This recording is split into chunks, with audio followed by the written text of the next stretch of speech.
for disturbing true night shift horror stories that still haunt them. Welcome to Midnight Whispers. 3 knocks. That's all it took to change one man's life forever. Not a bomb. Not a car crash. Not a headline. 3 quiet knocks. From behind a door no one was supposed to be behind. You've heard people say the night shift is peaceful. Quiet. Easy money for sitting around doing nothing. But here's what they don't tell you. The people who work those overnight hours. The ones guarding empty buildings at 3 a.m., pushing carts through hospital corridors before dawn, ringing up strangers at gas stations in the middle of nowhere. They see things. Things that don't follow the rules of daylight. Things that, years later, still wake them up in cold sweats. Tonight, we're sharing 4 of those stories. Collected from security guards, hospital workers, and overnight clerks across the United States. These are their accounts. Shared firsthand, sourced from real communities of night shift workers who submitted their stories online. Has something like this ever happened to you? Or to someone you know? Drop it in the comments right now. We read every single one. And if you're new here, this is Midnight Whispers. We tell the stories that don't get told in daylight. Hit that subscribe button and the bell icon, because what's story 1, The Knock. Chicago, Illinois, Industrial Warehouse District, 2 a.m. His name was Devin. 32 years old. Former Army. The kind of man who prided himself on never getting rattled. He'd taken a night security job at a distribution warehouse on the south side of Chicago to pay off some debts. It was a massive building, 3 stories of shelving units, loading bays, forklifts parked like sleeping giants in the dark. His job was simple. Walk the floor. Check the doors. Log the rounds. Repeat until 6 a.m. Nobody else on site. Just him, a flashlight, and the hum of industrial refrigeration units. For the first 3 weeks, nothing happened. Then came the night of November 14th. Devin was on his 2 a.m. sweep, the one he called the dead hour sweep, when he heard it. Knock. Slow. Deliberate.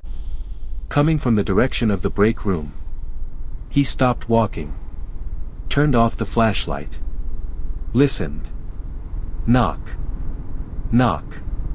The break room had a walk-in supply closet. Heavy steel door. The kind that locked from the outside with a deadbolt. Devin had checked that closet 40 minutes earlier. It was empty. He'd personally slid the bolt shut himself. He told himself it was the building settling. Old pipes. Temperature changes. He kept walking. And then, 30 feet away, back turned to the break room, he heard it again. Knock. Knock. Knock. 3 knocks. Slow. Spaced exactly the same distance apart. Like someone counting. Devin turned around. In his own words. Every hair on my body stood up. He approached the door. His hand found the bolt. He told himself, just a rat. A stray cat. Wind pressure through an old vent. He pulled the bolt back. The door swung open. Nothing. Cold air. Darkness. The smell of cleaning solution and concrete. Empty. Devin stood in that doorway for a full minute. His flashlight swept every corner. Nothing. He closed the door. Slid the bolt back. Wrote it in his log. Unexplained noise, investigated, nothing found. He went back to his desk. Pulled up the security feed. Rewound to the timestamp. And that's when his blood ran cold. The camera covering the break room hallway had a clear view of the closet door. Devin watched himself walk past it at 1:48 a.m. He watched himself pause. He watched himself continue on. And then, at exactly 1:53 a.m. The bolt on the closet door slid open. By itself. Nobody touched it. No hand. No tool. No shadow. The bolt just moved. And then the knocking started. Devin watched himself on camera, running back toward that door. He watched himself open it. Step inside. But what the camera captured in those 12 seconds before he opened the door? A shape. Just at the edge of the frame. Just beyond the reach of the corridor light. Standing perfectly still. Watching. Devin quit the next morning. He never went back to collect his last paycheck. To this day, he cannot explain what moved that bolt. And he's never worked nights again. Now, if that one unsettled you, and I think it did, the next story comes out of a Dallas hospital. And unlike Devin's story, this one doesn't end with a locked door. This one ends with a name on a patient chart that shouldn't exist. By the way, if you're watching this and you've never experienced something you couldn't explain on a night shift, count yourself lucky. But if you have, tell us in the comments. And while you're down there, share this video with someone who works nights. Story 2, The Man in the Basement. Dallas, Texas, St. Carver Memorial Hospital, 12:30 a.m. You need to understand something about hospital basements. They are not like the rest of the building. The upper floors have nurses, patients, machines beeping, life happening. But the basement? That's where the building keeps its secrets. Laundry. Storage. Files going back decades. And the morgue. Terrence worked as a hospital orderly at a mid-sized medical center in Dallas, Texas. He'd been doing the job for 4 years. Night shift. Basement to 4th floor. He'd seen plenty. A man brought in with a fork embedded in his forearm. A woman who coded twice and came back both times, each time with a smile on her face nobody could explain. Terrence thought he'd seen it all. Until the man in the hallway. It was a Tuesday. 12:37 a.m., according to Terrence's account. He and his colleague, a woman named Priya, were sitting in the basement supply office, doing paperwork. The morgue was 30 feet down the corridor. The lights in that section were motion activated, they'd been dark for at least an hour. Then Priya nudged Terrence's arm. She didn't say anything. She just nodded toward the doorway. A man was walking past. Middle-aged. Long coat. Moving slowly. Not rushing. Not lost. Moving like someone who knew exactly where he was going. He glanced at them as he passed. That glance. Terrence described it later as the look of someone who had already decided something. The man doubled back. Stopped in the doorway. He asked, calmly, quietly, "Do you have access to the morgue?" Terrence said yes, assuming funeral home. Late pickup. Happens sometimes. The man smiled. Then he said, "I just need an hour. I'll make it worth your while." They walked the man straight to the security desk. Terrence and Priya looked at each other. He didn't resist. Didn't raise his voice. Just walked with them, hands in his coat pockets, still wearing that quiet smile. When security ran his name, when they pulled the file that came up, the lead officer looked at Terrence with an expression Terrence had never seen on that man's face before. "We know him," the officer said. The man had been to that hospital 3 times before. Always between midnight and 1 a.m. Always asking the same question. Always the same quiet smile. The hospital had a photograph of him in their security system going back 7 years. 7 years. Nobody had ever been able to explain why he kept coming back. Nobody had ever found any record of him having a patient file. No relative admitted. No medical history.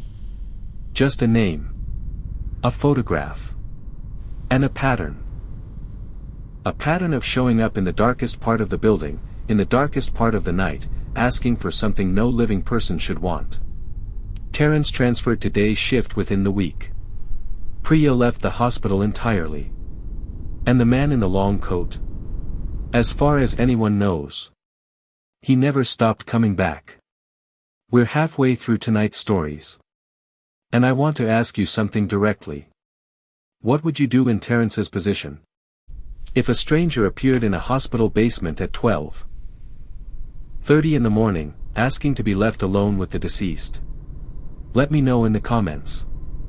I genuinely want to know your answer.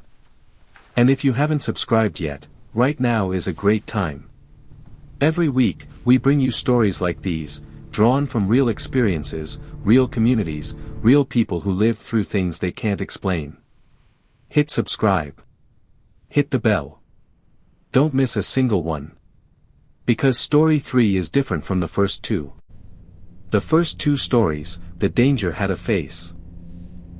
You could see it. Report it. Escort it away. Story 3.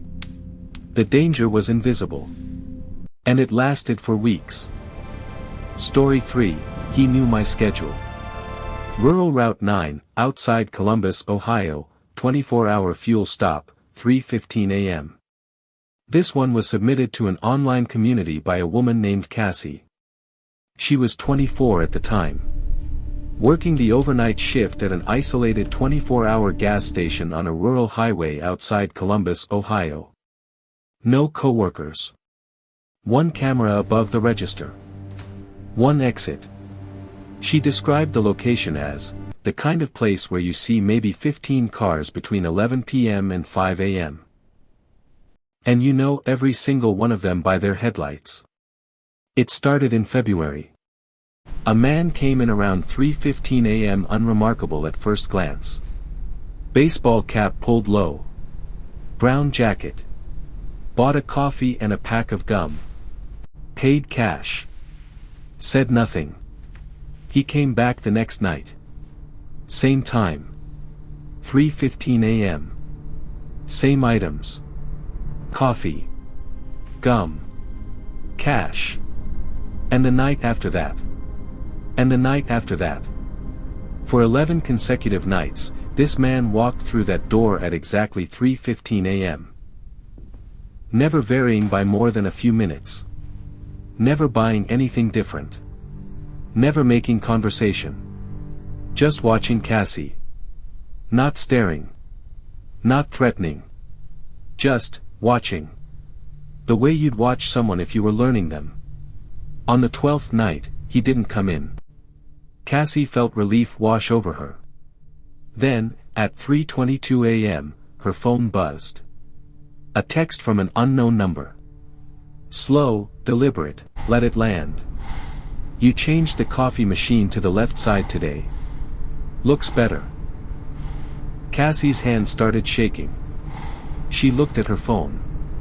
Looked at the camera above the register. Looked at the window. The parking lot was empty. She called the police. An officer came out within 20 minutes. Took the number. A coffee cup, her brand, her size, left on the hood of her car. A smudge on the outside of the window directly behind where she stood at the register. And one morning, when she came out to her car after the shift ended, a handprint. On the driver's side window. On the outside. From the size and angle. Someone had been standing at her car, with their hand pressed flat against the glass. In the pre-dawn dark. Watching her inside. Cassie quit 2 days later. She moved in with her sister in Cleveland and changed her number. She posted her story years after the fact. She said she still doesn't like being the only person in a room. She said she still checks the parking lot before she walks to her car. Every single time. The lesson Cassie took from those weeks. If something feels wrong, it probably is. Your gut doesn't lie. Trust it before the proof shows up, because sometimes, by the time you have proof, it's already too late. 3 stories. 3 workers. 3 encounters that shattered the illusion that the night is just quiet. But the fourth story. The fourth story is the one that got sent to us more than any other. The one where people say, "I read this at 2 a.m. and had to turn the lights on." It comes from a night nurse in Los Angeles. And it starts with a patient who should not have been there. Story 4, Room 209. Los Angeles, California, Westbridge Medical Center, 2:47 a.m. His name was Damon. Night shift nurse. 8 years on the floor. The kind of nurse that other nurses go to when something goes wrong, because Damon had seen everything and lost the ability to panic. Or so he thought. It was a Thursday in late October. The floor was quiet. 3 patients admitted. All stable. All sleeping. Damon was finishing chart notes at the nurse's station when he noticed the light on above room 209. Room 209 was not supposed to be occupied. The patient assigned to that room had been discharged 6 hours earlier. Damon knew this. He had personally processed the discharge paperwork.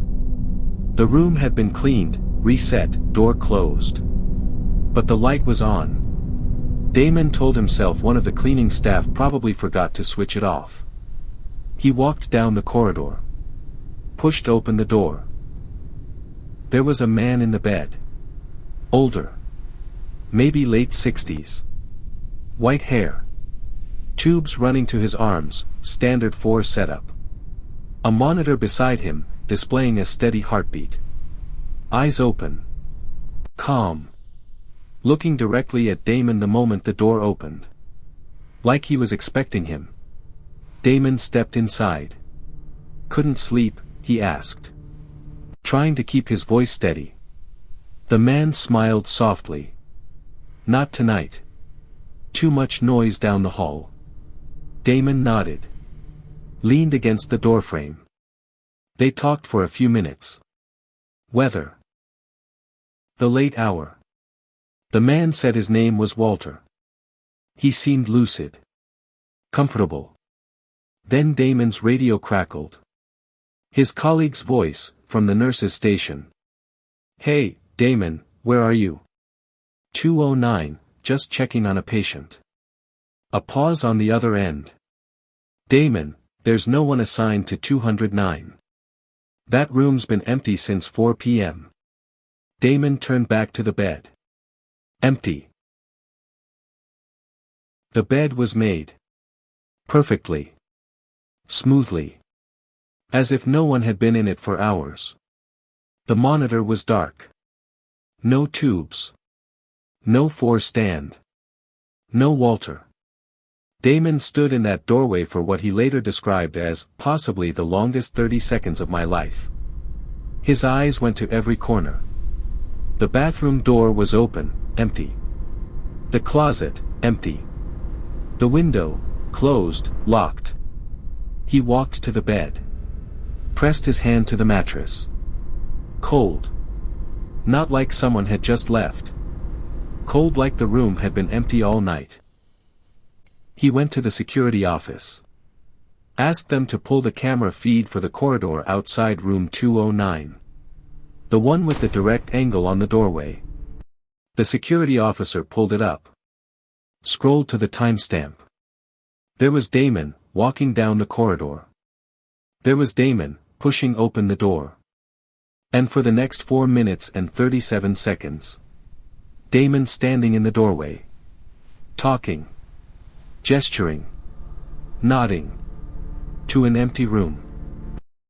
The monitor footage showed no one entering room 209 between the cleaner's 4 p.m. exit and Damon's arrival at 2:47 a.m.